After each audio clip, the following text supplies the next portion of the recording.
Hello everyone, I'm Jensen. Today is Thursday, June 3rd, and I have all the stories you need to know to get in the loop tonight.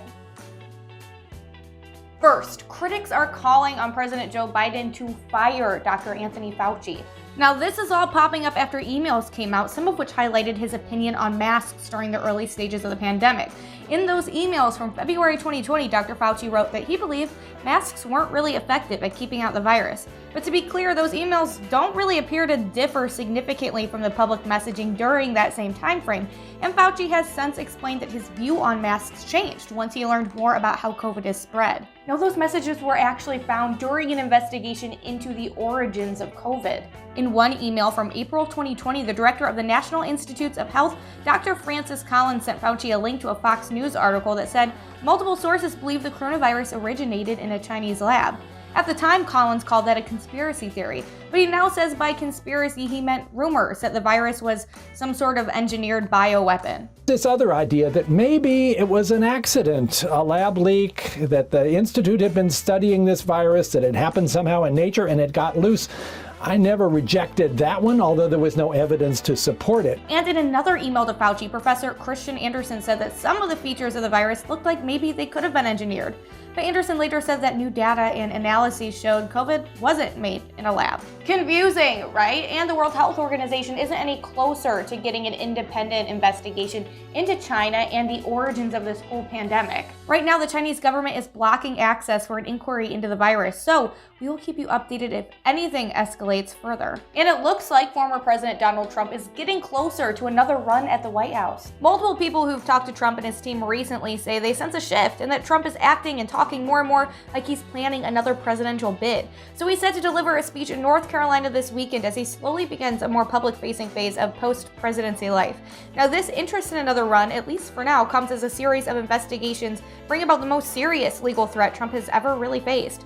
New York prosecutors have gathered a special grand jury to look at evidence in their criminal investigation into his business dealings. But the current administration, led by President Joe Biden, is making a major push to get Americans to buckle down and get that COVID-19 shot. So, getting your vaccine right now could come with some serious benefits.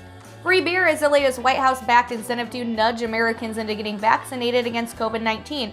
President Joe Biden announced a month of action yesterday to get more shots in arms before the big 4th of July holiday. He said that could lead to a summer of freedom, a summer of joy, an all-American summer. That does kind of sound like a beer ad, doesn't it? Biden has a goal of getting 70% of U.S. adults at least partially vaccinated by Independence Day. The latest vaccine sweetener provided by Anheuser-Busch builds on other incentives like cash giveaways, sports tickets, and paid leave to keep up the pace of Americans getting those shots.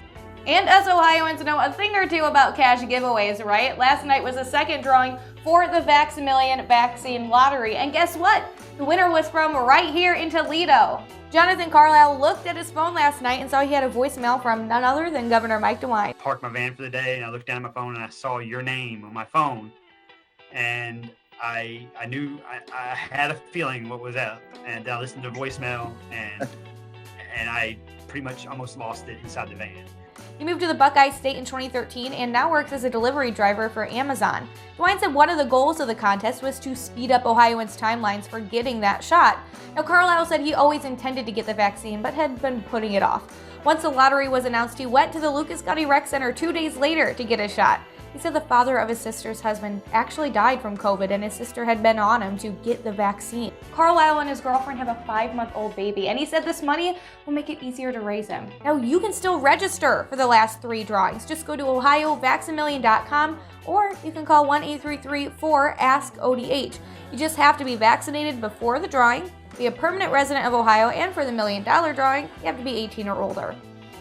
And before I go, Toledo pals, let me fill you in on a super cool event that's popping up this summer. Get in the holiday spirit a bit early, well, way early, during Christmas and July weekend at the Toledo Zoo. It takes place Friday, July 23rd and Saturday, July 24th. It goes from 7 to 11 p.m. with the last gate admission at 10 p.m. It's just a little taste of lights before Christmas. I mean, not the whole electrical spectacle, but I mean, enough to get excited, right? Stroll through a section of lights on the zoo's south side, visit with Santa, play glow-in-the-dark mini golf, make some festive ornaments, meet the Snow Queen and Princess Anna, and even more. The mini golf has me sold, but that is all I have for you today. If you like this video, hit that like button, and of course, subscribe to our YouTube channel. I'm Jensen, and now you're in the loop.